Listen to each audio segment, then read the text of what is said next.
Greetings, my friends. I'm Gilles Mansillon. I'm called to return to come and say hello. I'm on a pause. I'm in waiting mode. So I thought I'll take the time and come to say hello. We have this. We are really in this great transformation in time, and there is this very powerful, yet subtle and gentle object that comes from outside the solar systems. That's called 3i Atlas. That is really a catalyst. Is really here to assist everybody on their level to awaken. We're going to see what's going to be happening by December when it comes closer to the Earth. But right now, it's important to continue to be joyful, to be light, to have humor and creativity. Because we came into the samsara, into this field of transformation, eternal transformation. We knew when we came in, but we don't know when we're going to come out. So it's very important to be determined to return to the sphere, to the nirvana of being, to the eternal plane of consciousness, and and to focalize on aligning with a life that is worth living. We can live, we can work, we can play, we can find balance and fulfillment within the matrix. It was a very difficult time because we had a lot of things to transmute personally and collectively, and we needed to be isolated for most of the light workers, just so that we had time to cultivate our strengths and our own light. But 3i Atlas is really a very powerful catalyst. For most of the initiated, we are aware of the multitude of the galactic civilization, that life is everywhere. But for the materialist scientific communities, they're doing a emergency meeting all over the world because they see that they can't explain the behavior of that object, and so we'll see how it happens and what they do. It's going to reveal a lot of things that NASA has been kept hidden, because they know a lot more than they've been revealing to the public, and they're all getting ready for their mea culpa, because when things are going to come up to the surface, we'll know that many people knew and they kept it secret. And then we'll see also how it affects the general populations. But it's really understanding. It's really moving the understanding that life, there is a reality of the physical. That's what all the science is all about, the physical world. But there is more subtle planes of energy that we need to shift our perception to. And so it's like, because also we have to see that no matter what it is presented before our consciousness, different people will have different reaction in relationship to the show that is being presented to us. And there are many double agents on the public stage, and so it's like, I'm not here to judge the actors, but I can have a positioning in relationship to their actions. By you will know them by their fruits. So mostly it's very interesting to watch the U.S., the American scene. But what I see right now is that there is still except for Russia, that's very constant in their service to the light.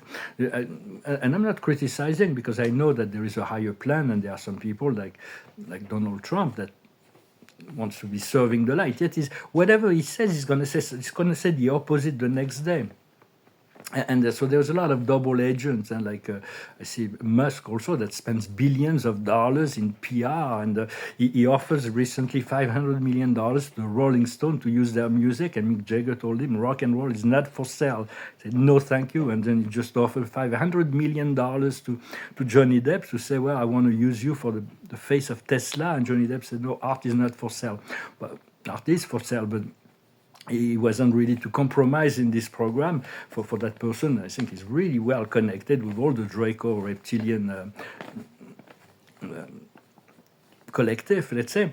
And but he's interested in space travel, so they're still, I'm not criticizing any of the agent, for everybody's got dark and light. It's just everybody's got to serve someone, like the song of Bob Dylan, you got to serve someone. You serve the Lord, or you serve the devil, you serve someone else, but you serve something, you serve someone, consciously or unconsciously. But a lot of those people are saying everything and the opposite the next day, so they're really hard to be taken seriously. And it's like clouds in the sky. It changes all the time. So it's good to be contemplative and not expect too much from all that. Yet I do feel that Mr. Trump is still a positive agent on the scene, and we'll see what comes out of it. Yet there is still things like they're asking for 100 years before the revelations, because they're really enjoying their power play and power games, and they say, well, let's let humanity suffer for just 100 years. We'll make the revelation, but that will not pass with the Federation. There may be an intervention, and then all the gray hats may be tried, just as the black hats, those who do not do the work that they've been commissioned to do. So we'll see. I'm a blue hat, so I'm just contemplative of the program. For there is the black hat, white hats, and gray hats, and the common. With those the black hats that serve the dark, that they are completely devoted to enslaving humanity. There's the gray hat. There used to be black hats, they're very powerful and rich people that are now supposed to bring the light to the consciousness of humanity. And there is the white hats that are very discreetly implementing the plan of the light behind the scene. And but we do have there may be, what's important is to keep the stability of your solar consciousness, to be stable, yet flexible as you need, and the neutrality of the flow, to be the arbiter. To arbiter doesn't mean you're going to come in with a sword, or you're going to, or hammer, or anything like that, to, if necessary, that will come to that, the day of judgment, they call it. But it's all about taking a central position within yourself in relationship to the high road. It means the high road is the higher morally acceptable road. The middle road is like a gray area that's not completely moral or ethical, but it's okay. And then there is the dark road that's completely corrupted. So personally, I have a responsibility to always take the high road. It's not the easier road, but it's just, well, to be honest and ethical. And so, but I cannot trust the narrative of the political leaders and the public influencer, because most of them are not even humans. They're either serving the Draco-reptilian programs, or they are themselves not even humans. They have a human form, but the Draco-reptilians are very good at shape-shifting. And so there is a lot of actors that will come to realize that they're not even humans. They're just cold-blooded reptilians. But I'm not even judging them. Everybody's doing the best in relationship to what they believe. So I'm never judging the individual personality or soul. But I'm being asked still to take position in relationship to their actions. For God loves the sinner, but He doesn't love the sins. So. But I do trust the Russians, I think, are very stable, and there are many other allies for humanity, for the light, the agents of the light, the white hats, have infiltrated all aspects in all countries, and will soon take the control and the powers over the. The light is gaining momentum, but the more light will come, the more the dark will get agitated. It will bring chaos and conflict into the situations, just as a desperate attempt to keep the control. So question everything and trust your intuition, trust your heart. Because I'm not here to criticize, but I'm here to arbiter in many ways, to have a mental and emotional position that is centered and aligned with the divine. For every fear-based reality has two sides, positive and negative. It's one of the great Hermetic principles. It says that every truth is only a half-truth unless it contains its opposite. There's the law of opposites as well. And so, but the truth, that's the tree of knowledge. But the tree of life has no opposite. It's one force, one God, one truth. It has no opposite save the separation of good and evil, which is evil. And that yet it was done here. It was chosen for this planet, these two powers here, so that we could become full creator. Because until we realize the cause and the effect and the power that the value of our choices, we can't really have a position that makes us understand the value of good versus of the higher versus the lower, the pure versus the impure. So do not judge the actors on the board. Do not. It's on the chessboard. And for a long time we were ourselves a piece on the chessboard. But now we're realizing that it is we are the ones. We are the creator, and we are the one. Our higher self is the one that's moving all those pieces on the chessboard, which is huge. It's a very big, very complex game, the game of duality, the game of creation. What we're doing is we ourselves, the light worker, we're playing the game of the gold ring, the point of light within this gold ring, the law of the circle. We're returning to the unity of the one. But we're all playing all playing role within the duality matrix.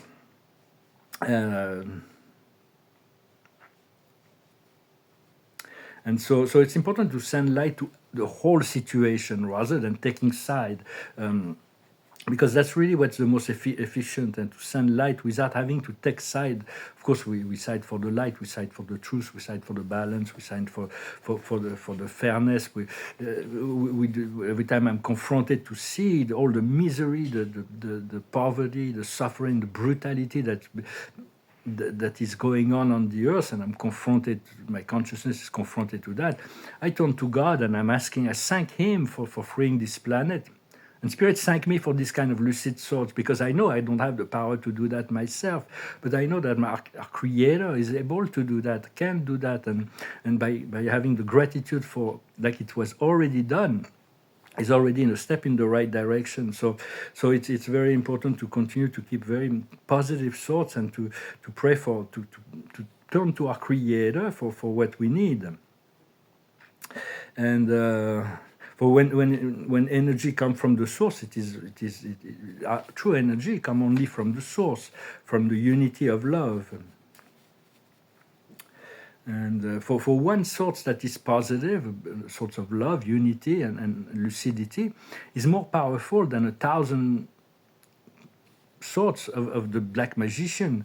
I've seen them, and they're hypnotizing humanity to keep them in the frequency control. But our collective thoughts and intention, there are thousands and thousands now of awakened beings on the planet, and they cannot stop that. They're becoming impotent, just as Satan became impotent when the Christ came in, when Joshua, Michael, Emmanuel, Jesus, Sananda, whatever you want to call him, when he incarnated on this planet, at the point when he received his final crowning, as when you get baptized in the river of Jordan, he couldn't fuse with his I Am Presence as a creator son, so his I Am Presence became personified.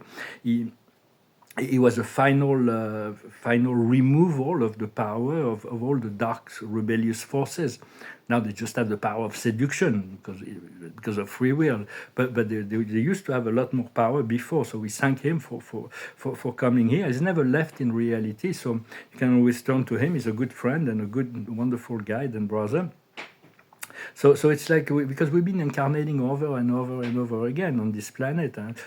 Most star beings, we come from a much higher level of consciousness. We abandon our role as a celestial immortals to become terrestrial immortals, in order to balance the energy behind the scenes, because there's always been a balanced energy on even if the dark has at the upper hand during the Dark Age, there always been a balance of energies. Many incarnated to serve the light, and so for I know I've had many incarnations on this planet. So many of them were historical, but there is one that takes precedence, more important than all of them. Although I had one that's like I realized I have one that's noted in the Torah, in the Bible, in the Quran. That's pretty significant, but still, when I looked at the impact of that other one incarnation, it's like, and the impact that what it left in the world today, it's like transcend every other ones, and that's what.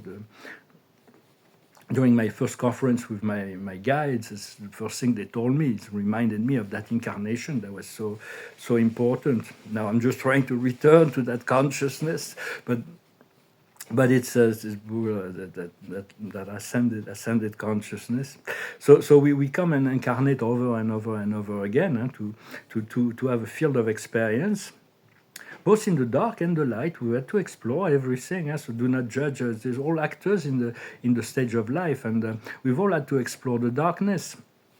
because when the soul comes in first to the earth, it's never known what it is, the impure, the dark. So it is attracted to it because it wants to know, it wants to experience, and then we paying the karma, and then we eventually we seek to stay on the pure, to stay on the light.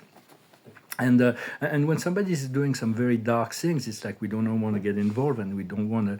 We want to protect people from negative influence that we love. But still, it's the understanding that they're just younger children. As soul, they're younger children that are implicated in the dark program, and you don't want to judge and condemn the child for not knowing what older children will know. So it's good to stay serene, to know that you have the power to change the world, change the effect of that which through our own consciousness we have a great deal of power, and for we are here and now to witness the realization of the shift from the age of Pisces to the age of Aquarius. The age of Pisces is an age of glamour and pageantry and martyrdom, when the age of Aquarius is the age of self-liberation, of angels. And before that, there was the age of demons in the Aries. And so we're really here to see this shift, and it's like, but we won't wait. I don't think it's going to be acceptable to wait 100 years, as some of the grey hats are asking. Say, well, let us continue that for another 100 years, this power game, and doing those wars and famines and as long as we're rich, we don't mind waiting 100 years, but rich and powerful. But the Federation may have to intervene at some point if no measure is taken. For I saw that Tesla, maybe it's just PR. I'm not really sure, because I think that Tesla will spend billions of dollars in PR. Is offering med beds, but only for the rich. It's 20-minute session for rejuvenation for $5 million. So it's like yeah, we don't want the poor to be young and start their life over again, but the rich can do it. It doesn't cost him anything, and I think he got this technology from this reptilian connection. For many of the high-end players are still they're still very happy about the situation as it is. Yet they may be tried. They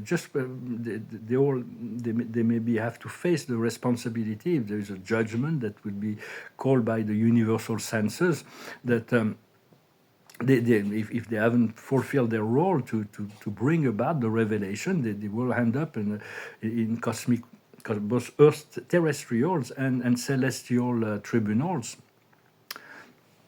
For there is the higher road, the middle road, and the lower road. So it's like sometimes it's okay to take the lower road sometimes, but then it's still better to take the high road, to be morally to have a moral responsibility in relationship to life. But there's so many bubbles that are going to blow up. It's like I do feel that I do not trust at all the political scene. So I think I feel more comfortable, more. It is more appropriate for me. I see the coming changes through the macroeconomic rhythm and flow. It's more representative of the change, and I see that there is so many bubbles that are going to blow up in the economy. I'm not here to give financial advice. You have to follow your own intuitions, but there may be an expectation of a market crash in 2026 that will make 2008 or even 1929 just much worse, because they had an opportunity to really create the reform in 2008. I'm not saying it's not moving forward, and there may be a plan with the QFS and an SRA to really smooth out the process, but they really, instead of putting away the criminals in 2008, they just gave them more money to continue their program. So since it is all based on the pyramid of Ponzi, the central bank program, a Babylonian program, it cannot last. It was never meant to last, and it was supposed to end by the turn of the century, the last century. So there's many bubbles that are going to burst, like the collectible car. In the 90s, there was a major crash when my best friend was dealing Ferraris just for a living, but then from one day to the next, it was like everything crashed. Then the market leveled up. And when I see the watch market, there is like simple Rolex for $3 million. It's completely insane. I would never buy a Rolex for $3 million. It's like, well, Vacheron Constantin, unique piece, very high end, extreme complication that could be worth millions because it's so rare and so complex.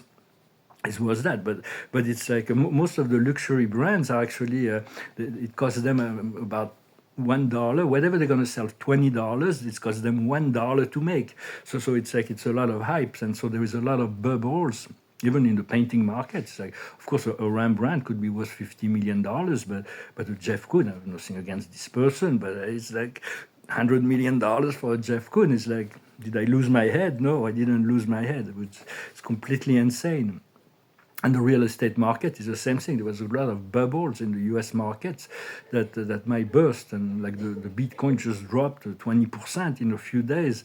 So it's like I still believe in crypto, but I treat it. I don't have money to invest right now, but I would treat it like I would go to a casino. If I have $1,000, I would go into the casino with $1,000 to lose. But then if I win another $1,000 and I have $2,000, I would put back the first $1,000 in my pocket and continue to play with $1,000.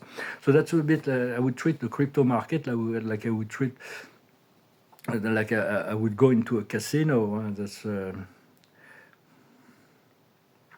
But we'll see. Maybe the QFS and the Nessara will come into play. There may be surprises. Whatever has real value will bounce back. It's like, it's been... For right now, even in the paper markets or the stock markets and so on, there is the mimicking process that is those who control the media. When they want to buy something, they're going to tell you that it's going to crash. So people sell, and then they can buy. And whenever they're going to want to sell something, they're going to tell you, wow, that's going to go really high. So people just buy, and then they can sell. So it's like, do not be deceived. Just follow your own intuitions, but it's going to be a renaissance that is coming.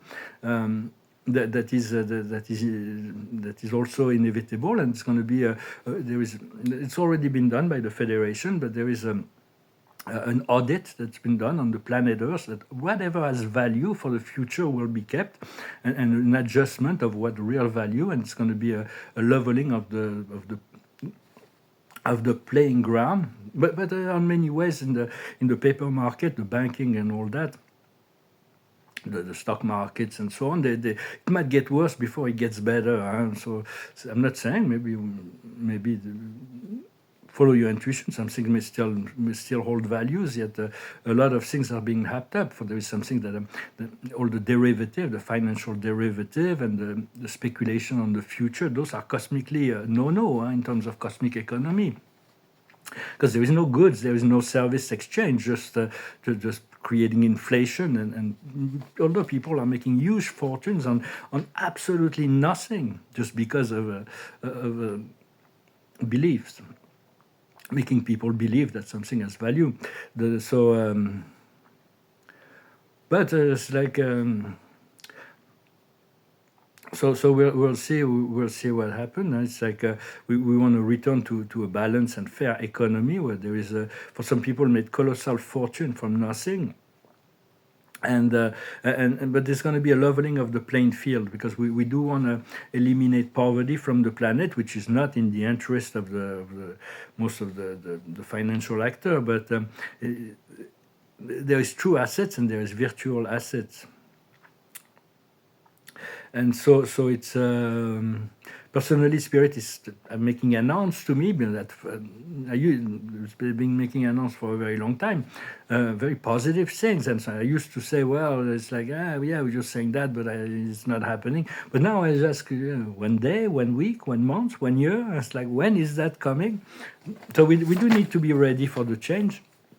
There is something that I've been working on since 1992, very privately. It's about technology and collaboration with friends from Arcturus, Star Nation, and there's like aerospatial technology to travel in space in a very different way. It has nothing to do with rocket technology, although it's kind of nice to see that many nations are getting involved in space exploration, as well as private companies. it shows that we're ready to expand beyond the globe, and but those technologies will be a new aspect to space travel. Just as we're going to learn that we can travel through space with leaving our physical body on the planet, and so science and exploration rather than war and exploitation. Although there is certain asteroid that I would be curious to visit physically, like the asteroid Psyche. It's so beautiful. It's such a beautiful place. Psyche is such a beautiful place. It's got such a richness in mineral. It's extremely rich in mineralogically speaking. But as far as I can see, right now, Mars is a dead hand. It is the headquarters of all the Luciferian forces that are gathered there. It's like, well, maybe that's why our friend from Tesla is like so interested on going there, because his connection. I'm not criticizing, but it's really a dead hand. There is nothing there. It's really all the reptilian that survive the loss of their atmosphere. They're kind of positive. They survive there. They live underground, but it's also the headquarters of the dark forces in our solar systems. I was there. I went to visit. I went to see what was going on, and they're really among them. What they wanted to do is get their base moved to the moon, because what they're really seeking is to control the planet Earth for its resources and people and so on, but they were not allowed to do that, so they're still in Mars. But I really don't want to live on Mars. It's really not a place to live unless you reach a much higher dimension. Then you no longer need physicality. Then there is a higher consciousness there, of course. But right now it is pretty much it's going to be terraformed. There is a plan after the ascension that. Our star nation for solar system, be the home of 4 atmospheric planets, which is quite rare on a single star. It will be Venus, that was going to be terraformed and livable by physical being, the Earth, Mars, and Maldek, Pax. They will be reassembled. So that is part of the plan for after the ascension. Then we'll be able to visit the other planets. There's a wonderful civilization that live on a higher plane inside the planets of the solar systems. And but so much has been hidden. NASA knows a lot of things that they've been hiding, and so this coming of 3i Atlas is going to force the revelation, and they're going to have to do their mea culpa. We'll see how the public will react. But I do have those projects that I can't really talk about, but it's like a new way. The Arcturian technologies, we'll see how. Maybe I need to wait to have a little bit of resources. No, it doesn't matter so much of resources, but to meet the right people, because we incarnated at this time and space with complementary information with certain people, and when the time is going to come, we're going to come together and create those technologies. We're going to bring those technologies. And so we'll see if other people do it. It's like the more power to them, and good, we'll be able to enjoy that without having to do the work. But so it's like a lot of people that work for the darks are actually wanting to return to the light, and so they're getting ready for their mea culpa. And never forget, the highest knowledge, the highest revelations will always come from your higher self, from your intuition, from your dreams, from your meditation, and just like in terms of resonance with the level of receptivity to such higher truths. Knowledge is on the need to know basis, and so when we're ready to receive an information, I am presence will reveal it to us.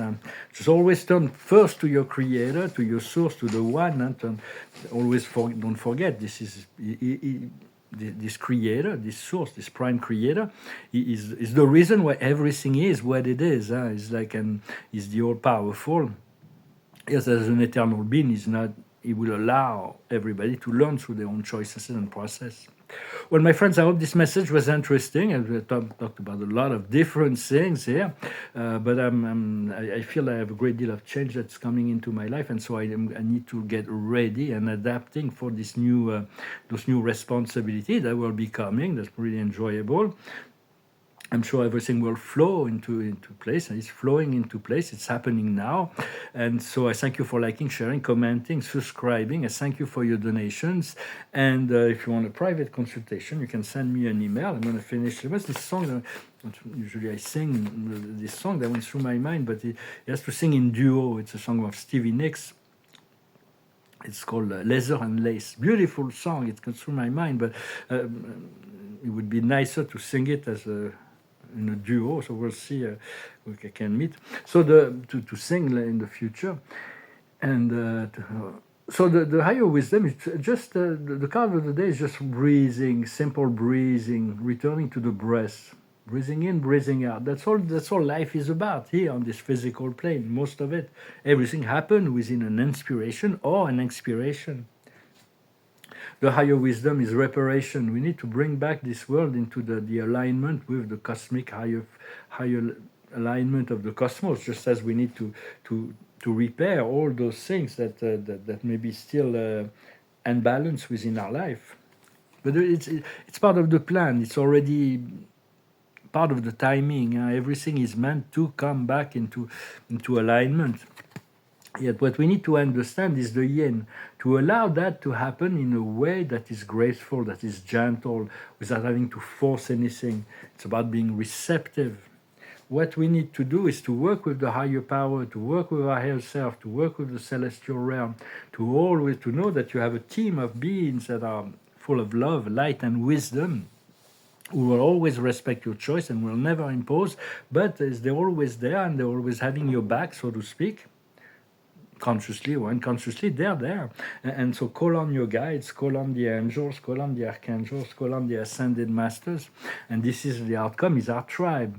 So we're going to reconnect to those soul celestial beings, to our guides. Our guides are our primary tribe with our monad. And as well as on the physical plane, we're going to be able to connect to our tribe. It's going to be amazing to finally be surrounded, to be able to always be with people that can support each other and share an experience. So this reconnection to this tribe is very, very essential. We're really thanking God for being able to bring our soul back together, all the parts of our soul, to gather us back to find this wholeness. For we're already whole. When we meet a soul twin or soulmate, it's not somebody that's going to fill up a hole. It's because we're already whole. It's just somebody that's going to make it so much more powerful. Our wholeness will be emphasized and we'll be supporting and emphasizing each other. So the card of the day from the Akash perspective is trust and faith. So it's very much about moving into to have this trust and faith and not to let the temporary bumps on the road make us go away. Well, my friends, I thank you very much. I want to wish you a wonderful day, and I'll talk to you later. Thank you. Namaste.